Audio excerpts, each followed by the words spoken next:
दोस्तों नमस्कार, आप सभी का स्वागत है आपके अपने चैनल गोल्डन पाठशाला में।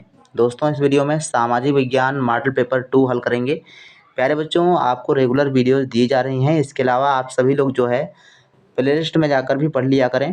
जितने भी आपके प्रीवियस ईयर क्वेश्चन पेपर हैं वो हमने पढ़ा दिए हैं। प्लेलिस्ट आपकी अलग से बनी हुई है, लगभग 26 वीडियो सामाजिक विज्ञान और विज्ञान के पड़े हुए हैं। उनको आप एक तरफ से देख लीजिए। सभी क्वेश्चन आपके काफ़ी इंपॉर्टेंट हैं, प्रीवियस ईयर क्वेश्चन पेपर से लिए गए हैं। तो आइए शुरू करते हैं आज की क्लास को। वीडियो का फर्स्ट क्वेश्चन आपकी स्क्रीन पर है। 126 नंबर प्रश्न कहता है कि जैन धर्म के संस्थापक एवं प्रथम तीर्थंकर महापुरुष कौन थे। ऑप्शन है आपके पास महावीर स्वामी, ऋषभदेव, गौतम बुद्ध या फिर आनंद। तो इसका जो सही आंसर हो जाएगा सेकेंड ऑप्शन ऋषभदेव। जैन धर्म के प्रथम तीर्थंकर और संस्थापक ऋषभदेव थे। महावीर स्वामी की बात करेंगे तो ये जो है 24वें तीर्थंकर थे, इनको ध्यान रखिएगा। और पंच महाव्रतों में 5वां महाव्रत जो है महावीर स्वामी ने जोड़ा था, जिसको ब्रह्मचर्य कहते थे। इसके अलावा 5 महाव्रत आप याद रखिएगा, सत्य, अहिंसा, आस्तेय, अपरिग्रह और ब्रह्मचर्य। ये 5 इनके क्या हैं, पंच महाव्रत हैं। 27 नंबर क्वेश्चन कहता है कि महात्मा बुद्ध के उपदेश किस भाषा में थे।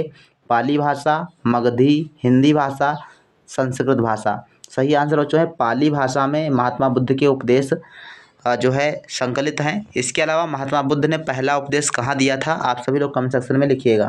भारतीय पुरातत्व विभाग का जन्मदाता किसे माना जाता है। तो भारतीय पुरातत्व विभाग का जन्मदाता किसे कहते हैं। Alexander Cunningham, Alexander fort, William rod या फिर जॉर्ज मैके। सही आंसर बच्चों है अलेक्जेंडर कनिंघम को भारतीय पुरातत्व विभाग का जन्मदाता कहा जाता है। 129 नंबर क्वेश्चन, भारतीय उपमहाद्वीप के कृषि के प्राचीनतम साक्ष्य प्राप्त हुए हैं। तो भारतीय महाद्वीप में जो है कृषि के प्राचीनतम साक्ष्य कहाँ से प्राप्त हुए हैं। तो इसका सही आंसर जो है मेहरगढ़ से प्राप्त हुए हैं। थर्ड ऑप्शन आपका सही है। 130 नंबर प्रश्न है, निम्नलिखित में से किसको चालकोलिथिक युग भी कहा जाता है। पुरापाषाण काल, नवपाषाण काल, ताम्रपाषाण युग या फिर लौह युग। तो इसका जो सही आंसर है ताम्रपाषाण युग को चालकोलिथिक युग भी कहा जाता है। 31 नंबर क्वेश्चन है कि मूर्ति पूजा का आरंभ कब से माना जाता है। पूर्व आर्यकाल, उत्तर वैदिक काल, मौर्य काल या फिर कुषाण काल। तो सही आंसर है बच्चों पूर्व आर्यकाल में मूर्ति पूजा के साक्ष्य मिलते हैं। तो आरंभ पूर्व आर्यकाल में हुआ था मूर्ति पूजा का। उसके पहले प्रकृति की पूजा आर्य लोग किया करते थे। 132 नंबर प्रश्न है, विशाल स्नानागार किस पुरातत्व स्थल से पाया गया था। तो विशाल स्नानागार बच्चों मोहनजोदड़ो से प्राप्त हुआ है। थर्ड ऑप्शन इसका सही आंसर है। 133 नंबर क्वेश्चन है, गौतम बुद्ध ने किस स्थान पर निर्वाण प्राप्त किया था। तो निर्वाण प्राप्त कहाँ पर किया था, तो आप सभी को पता होगा कुशीनगर या कुशीनारा, आप इसको ध्यान रखेंगे। और लुम्बिनी में इनका जन्म हुआ था। इसके अलावा सारनाथ में इन्होंने पहला उपदेश दिया था। तो ये सब बातें इनके जन्म से और इनके जीवन से रिलेटेड आपको याद होनी चाहिए। हड़प्पा सभ्यता के अंतर्गत एक प्रमुख नगर कौन सा था। तो ये बच्चों था मोहनजोदड़ो। थर्ड ऑप्शन सही है। 135 नंबर, किस शासक के काल में तृतीय बौद्ध संगीत का आयोजन हुआ था। तो तृतीय बौद्ध संगीत का आयोजन बच्चों अशोक के शासनकाल में हुआ था। फर्स्ट ऑप्शन आपका सही हो जाएगा। सम्राट अशोक एक महान मौर्य वंश के शासक थे और इन्होंने जो है अपने पुत्र और पुत्री को श्रीलंका, अशोक ने जो है श्रीलंका में अपने पुत्र पुत्री को बौद्ध धर्म के प्रचार प्रसार के लिए भेजा था। 36 नंबर क्वेश्चन है, इंडिका नामक पुस्तक किसने लिखी थी। तो इंडिका पुस्तक आप सभी को पता होगा मेगस्थनीज ने लिखा था। और कल्हड़ ने कौन सी पुस्तक लिखी थी, तो राजतरंगिणी। चाणक्य ने क्या लिखा था, तो अर्थशास्त्र। वेदव्यास, तो ये महाभारत। इसके बाद देखो नेक्स्ट क्वेश्चन है 137 नंबर, किन ग्रहों के चारों ओर छल्ले या वलय पाए जाते हैं। तो बृहस्पति, शनि और अरुण के चारों ओर छल्ले पाए जाते हैं। 138 नंबर, किन ग्रहों की परिभ्रमण की दिशा घड़ी की सुई की दिशा यानी क्लॉकवाइज होती है। तो इसका जो सही आंसर है 138 का फोर्थ ऑप्शन शुक्र एवं यूरेनस ग्रह। आप इनको क्वेश्चंस को लिखते चलिए, वन लाइनर के रूप में आप इसको लिख लेंगे तो आपको परीक्षा के टाइम में दिक्कत नहीं होगी, आप आसानी से कम समय में याद कर लेंगे।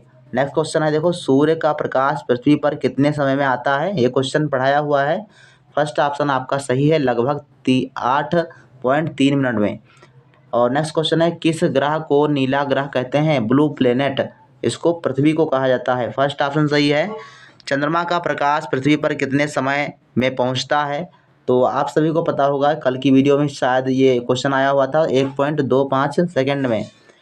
142 नंबर क्वेश्चन है, सौर परिवार के ऐसे ग्रह का नाम बताएं जहां पर जीवन है। तो सौर परिवार का ऐसा ग्रह कौन सा है जहां पर जीवन है? तो आप सभी को पता है, पृथ्वी पर है। ये सेकंड ऑप्शन आपका सही है। 143 नंबर क्वेश्चन है, वायुमंडल की सबसे निचली परत को क्या कहते हैं? तो वायुमंडल की सबसे निचली परत बच्चों क्षोभ मंडल होती है और इसमें सभी मौसमी घटनाएं होती हैं। समताप मंडल में आप सभी को याद रखिएगा ओजोन परत पाई जाती है और यहाँ पर हवाई जहाज या वायुयान उड़ाने के लिए उपयुक्त दशाएं होती हैं। मध्य मंडल में उल्कापात होता है। आयन मंडल में जो आपके एडुसैट वगैरह हैं या फिर कृत्रिम उपग्रह होते हैं स्थापित किए जाते हैं। 144 नंबर है, वायुमंडल तथा पृथ्वी की ऊष्मा का प्रधान स्रोत क्या है? वायु, पानी, सूर्य, पेट्रोलियम। सही आंसर है थर्ड ऑप्शन, सूर्य जो होता है पूरे वायुमंडल या पृथ्वी की ऊष्मा का प्रधान स्रोत होता है। 145 नंबर क्वेश्चन है, सौरमंडल का सबसे बड़ा ग्रह कौन सा है? तो बृहस्पति होता है। और सबसे छोटा ग्रह कौन सा होता है? तो कमेंट सेक्शन में लिखिएगा। 146 नंबर क्वेश्चन है, किस योजना के अंतर्गत संविधान सभा की स्थापना का प्रावधान किया गया था? तो ये बच्चों थी कैबिनेट मिशन। थर्ड ऑप्शन सही है, कैबिनेट मिशन के तहत जो है संविधान सभा की स्थापना हुई थी। 147 नंबर है, भारतीय संविधान निर्माण के समय संवैधानिक सलाहकार कौन थे?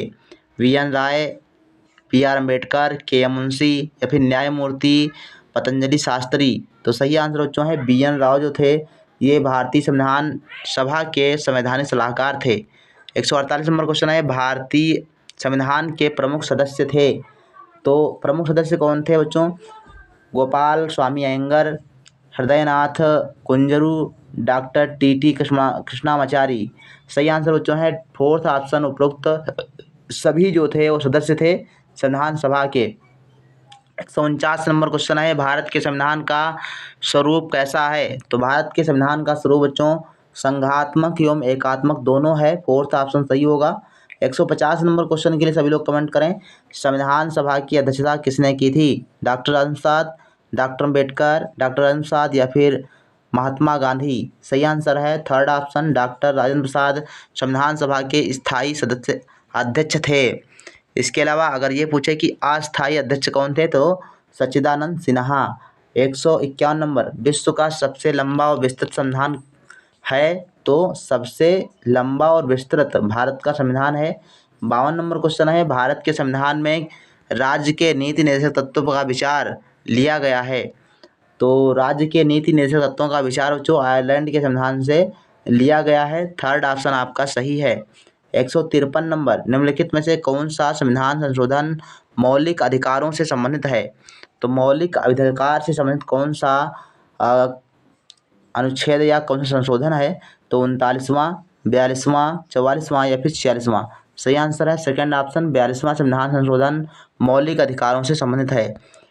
154 नंबर है, राज्य के नीति निर्देशक तत्वों में क्या शामिल है जो मूल अधिकारों में नहीं है? तो कौन सा पॉइंट इसमें है जो मूल अधिकार में नहीं है लेकिन नीति निर्देशक तत्वों में शामिल है? तो अस्पृश्यता का उन्मूलन ये आपका मौलिक अधिकार है और धर्म की स्वतंत्रता ये भी आपका मूल अधिकार है। आने जाने की स्वतंत्रता ये भी आपका मूल अधिकार है, लेकिन कुटीर उद्योगों को प्रोत्साहन देना ये आपका मौलिक अधिकार नहीं होता। तो आपका फोर्थ ऑप्शन सही जवाब हो जाएगा। ये नीति निर्देशक तत्वों के अंतर्गत आता है लेकिन मूल कर्तव्य के अंतर्गत नहीं आता। इसके बाद देखो 155 नंबर क्वेश्चन है, भारतीय संविधान का कौन सा भाग मौलिक अधिकारों का उल्लेख करता है? तो ये भाग 3 है बच्चों, भाग 3 में मौलिक अधिकारों का वर्णन किया गया है। 156, संविधान की कुंजी किसे कहा जाता है? प्रस्तावना, मौलिक अधिकार या फिर मौलिक कर्तव्य। सही आंसर है जो प्रस्तावना है इसको संविधान की कुंजी कहा जाता है या फिर संविधान की आत्मा भी कहा जाता है। नेक्स्ट क्वेश्चन देखो 157 नंबर, निम्नलिखित में से कौन सा शब्द भारत की संविधान की प्रस्तावना में नहीं है? तो भारत की संविधान की प्रस्तावना में कौन सा शब्द नहीं है? लोक कल्याण, समाजवादी, पंथनिरपेक्ष, प्रभुता संपन्न। तो सही आंसर जो है लोक कल्याण जो है नहीं है, या बाकी समाजवादी, पंथनिरपेक्ष, प्रभुता संपन्न ये सभी जो है शब्द संविधान की प्रस्तावना में दिए गए हैं। 158 नंबर क्वेश्चन है, निम्नलिखित में से कौन सा संविधान संशोधन मौलिक कर्तव्यों से संबंधित है। तो ये बच्चों क्वेश्चन जो है रिपीट हुआ है, इसका आंसर सेकेंड हो जाएगा। इसके बाद नेक्स्ट क्वेश्चन 159 नंबर है, हमारे मौलिक अधिकारों की सुरक्षा कौन करता है। तो मौलिक अधिकारों की सुरक्षा आप सभी को पता है, उच्चतम न्यायालय करता है। फोर्थ ऑप्शन सही है। 160 नंबर, कथकली नृत्य किस राज्य का प्रमुख नृत्य है। उत्तर प्रदेश, हरियाणा राज्य, तमिलनाडु, केरल। तो कथकली किस राज्य का प्रमुख लोक नृत्य है, आप सभी लोग कमेंट सेक्शन में लिखिएगा। तो इसका बच्चों सही आंसर हो जाएगा 160 नंबर का डी ऑप्शन, यानी फोर्थ ऑप्शन सही है।